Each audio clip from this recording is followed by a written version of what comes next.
গম পাইছে চাগে আমাৰ মাজত এতিয়া জুবিন দা নাই। এতিয়া মই যাই আছো শ্ৰদ্ধাঞ্জলি জনাব আমাৰ গাঁৱৰ পুৰা মূৰ্খা সত্ৰ। এতিয়া যাই আপোনালোকক দেখুৱাই আছো পুৰা ভিডিঅ'টো চাই থাকক।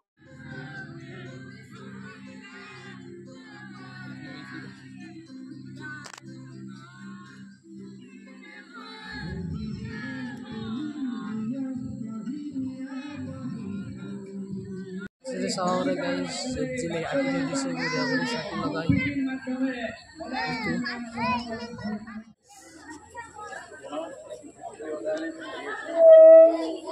Jadi sahur pura শ্রদ্ধাঞ্জলি জনাই আছে মজা দেখা।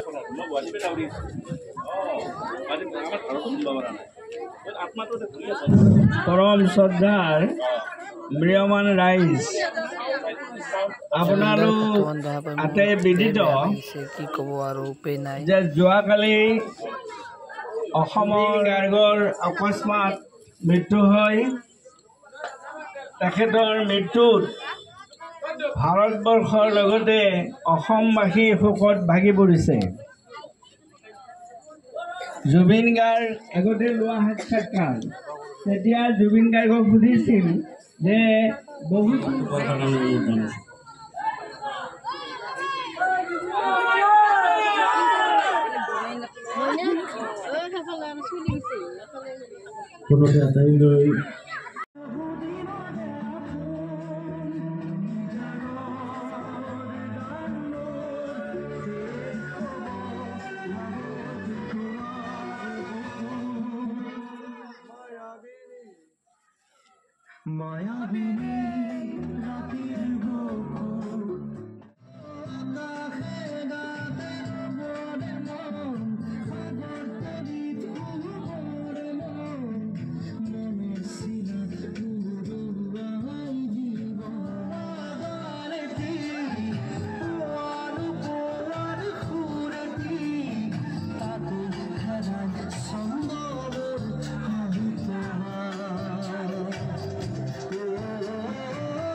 আজিলৈ ভিডিঅ'টো বাই বাই।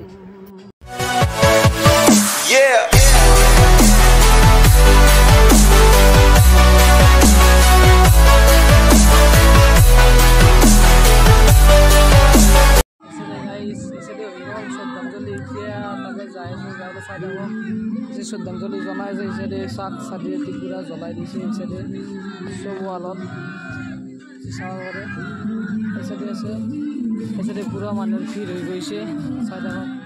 আমাৰ গীতক বিশ্ব সভাত বিশ্ব দৰবাৰত প্ৰতিষ্ঠিত কৰিব তেনে শিল্পী আমাৰ আৰু পুনৰাই কেতিয়াবা পাম বুলি আমি আশা কৰিব নোৱাৰো। গতিকে আজি জুবিন গাৰ্গৰ গীতৰ কথা মনত পৰিলে মানে গীত পৰিৱেশন কৰাৰ দৃশ্য জুবিন গাৰ্গৰ যিটো প্ৰতিচ্ছবি ই মনলৈ অহাৰ লগে লগে মানুহ ব্যথিত হয় আৰু ব্যথিত হয়। গতিকে অসমীয়া মানুহে প্ৰকৃত অৰ্থত অন্তকৰণেৰে আজি যোৱাকালিৰ পৰা আজি নহয় যোৱাকালিৰ পৰা অন্তকৰণে অসমীয়া মানুহে জুবিন গাৰ্গৰ মানে মৃত্যুত ব্যথিত হৈ তেওঁক যিমান পাৰে হোমে শ্ৰদ্ধাঞ্জলি দিয়াৰ কাৰণে আগবাঢ়িছে।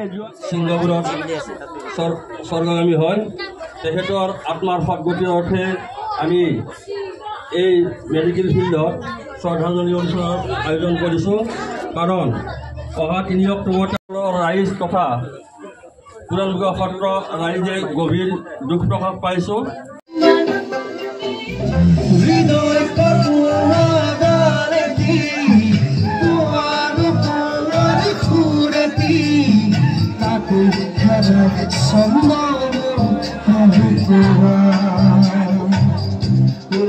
Oh,